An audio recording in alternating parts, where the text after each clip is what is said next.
seekers. ඔයගොල්ලෝ මොකද හිතන්නේ? නායකයෙක් හදන්න පුළුවන්ද?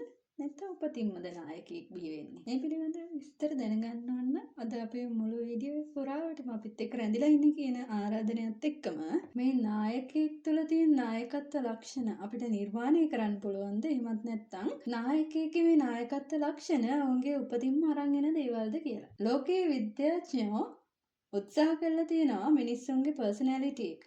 ඒ වගේම ඔවුන්ගේ භෞතිකව ඔවුන්ගේ දක්නට තිබෙන ලක්ෂණ සහ ඔවුන් සමාජයේ හැසිරෙන විදිහ අනුව එයාලා නායකයෙක්ද නැත්නම් එහෙම නායකයෙක් නොවන පුද්ගලයෙක්ද කියලා හොයලා බලන්න ලෝකයේ ඉන්න විද්‍යාඥයෝ විවිධ අධ්‍යයනයන් කරලා තියෙනවා. ඔවුන් හොයාගෙන තියෙනවා නායකයෙක් බිහි වෙන්නේ අවස්ථානුකූලව වගේම උපතිනොත් නායකයෙක්ගේ නායකත්ව ලක්ෂණ නිර්මාණය වෙනවා කියලා මේ පිළිබඳව අධ්‍යයනය කරන ගවේෂකයින් හොයාගෙන තියෙනවා. ඒ කියන්නේ අපි බලමු මේ නායකයෙක් තුළ තියෙන නායකත්ව ලක්ෂණ කොහොමද මේ අවස්ථානුකූලව නිර්මාණය වෙන්නේ කියලා. ඒ කියන්නේ උදාහරණයක් විදිහට හිතන්න යම්කිසි ඉවෙන්ට් එකක් නැත්නම් යම්කිසි අවස්ථාවක් එක්ක යම්කිසි පුද්ගලයෙක් නායකයෙක් බවට පත් වෙන්න පුළුවන්. එහෙමත් නැත්නම් ඔහුට යම්කිසි ෆලෝවර්ස්ලා පිරිසක් ඉන්නවා. ඔහුව අනුගමනය කරන ඔහු වටා ඉන්න පිරිසක් ඉන්නවා. අන්න ඒ වගේ පිරිසක් හරහා ඒ පුද්ගලයා නායකයෙක් වෙන්න පුළුවන්. නායකයෙක් බවට පත් කරන්න පුළුවන්. උදාහරණ විදිහට අපිට දක්වන්න පුළුවන් නෙල්සන් මැන්ඩෙලා, ඒ වගේම ස්ටීව් ජොබ්ස්, වින්ස්ටන් චර්චිල්, ඒ වගේම ලී ක්වැන් යූ මේ වගේ නායකයින් ලෝකෙ බිහි වෙලා තියෙනවා.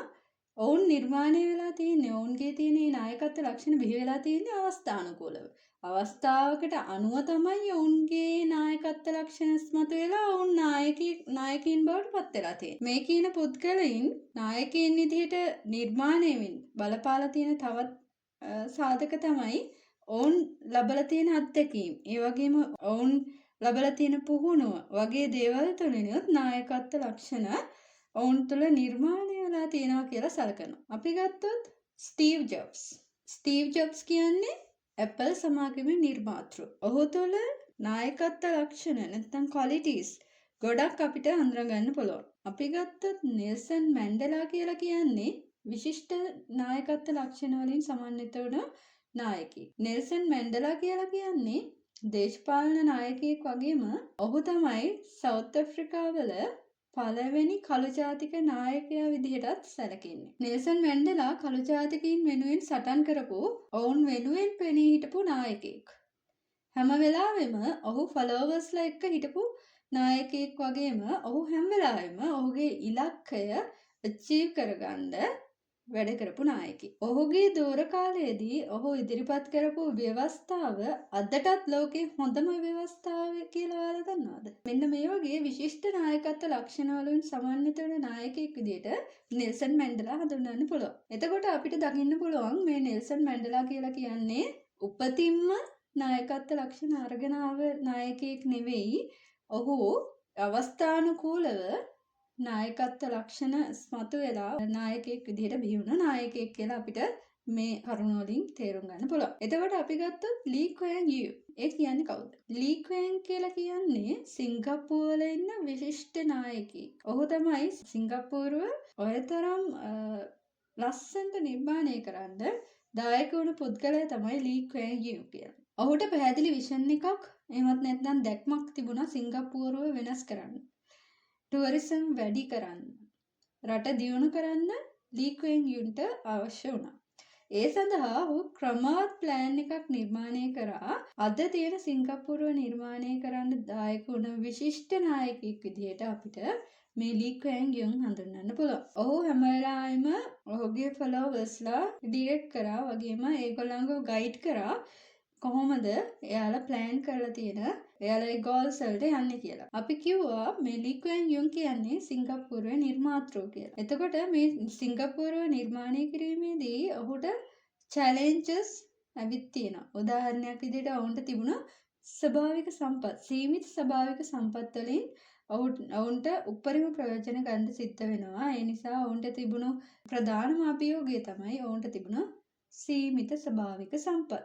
ඒ වගේම ඉන්ටර්නැෂනල් එන්වයරන්මන්ට් එකකින් එයාලට එල්ල වුණ බාධාවන් වලටත් ඔවුන්ට මුහුණ දෙන්න සිද්ධ වෙනවා. ඒ කොහොම වුණත් නිවැරදි සැලසුම් සංවිධානය සහ මාර්ගෝපදේශය නිසා ලී ක්වෙන් යුන්ට සිංගප්පූරුව ලෝකයේ සාර්ථක රටක් විදිහට නිර්මාණය කිරීමේ හැකියාව ලැබෙනවා. එතකොට අපිට පේනවා ලී ක්වෙන් යුන් කියන්නේ යම්කිසි අවස්ථාවක් නිර්මාණය වීමත් එක්ක නායකයෙක් බවට පත්වන නායකයෙක්. ඒ වගේම තව අපි ගත්තොත් විල්සන් චර්චිල්.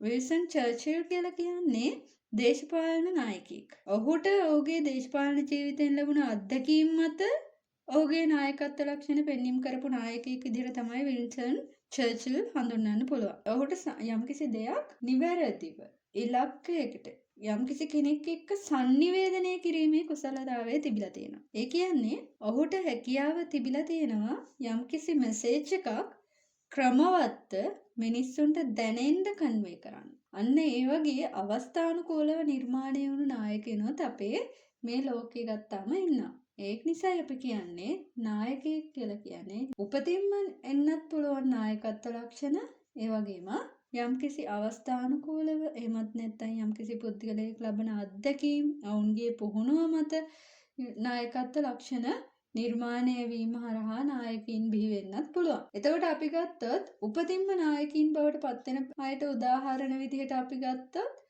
මාටින් ලූතර් කිං. ඔහු උපතින්ම නායකත්ව ලක්ෂණ පෙන්වන්න කරපු නායකයෙක් විදිහට සැලකන්න පුළුවන්. ඒ වගේම අපි ගත්තොත් අපේ රටේ රජවරු උදාහරණ විදිහට දෙවන විජයබාරතුමා වගේ උපතින්ම අරන් එන නායකයින් ඉන්නවා. වර්තමානයේ ගත්තොත් එහෙම තාත්තා දේශපාලනේ ඉන්නවා නම් සමහර වෙලාවට පුතත් දේශපාලනයට එනවා. අන්න ඒ වගේ උපතින්ම නායකත්ව ලක්ෂණ පෙන්වන නායකයින් බවට පත් වෙන පිරිසකුත් මේ ලෝකේ ඉන්නවා. අන්න ඒ නිසායි අපි කියන්නේ නායකයෙක් උපතින් විතරක් නෙවෙයි අපිට නායකයෙක් නිර්මාණය කරන්නත් පුළුවන් කියලා. ඉතින් මේකෙදි අපිට තේරුම් ගන්න තියෙන දෙයක් තමයි නායකයෙක් උපතින් වගේම නායකයෙක් නිර්මාණය වෙන්නත් පුළුවන් කියන එක. ඔවුන් ලබන අත්දැකීම්, පුහුණුව, එයාලගේ තියෙන goals සහ ඔවුන්ගේ followers මත නායකයෙක් නිර්මාණය වීමේ හැකියාවත් පවතිනවා. ඉතින් මේ වීඩියෝ එක හරහා මම හිතනවා ඔයාලගේ දැනුම් පොතට දැනුමක් එකතු කරගන්න ඇති කියලා. මේ වගේ අලුත් දැනුම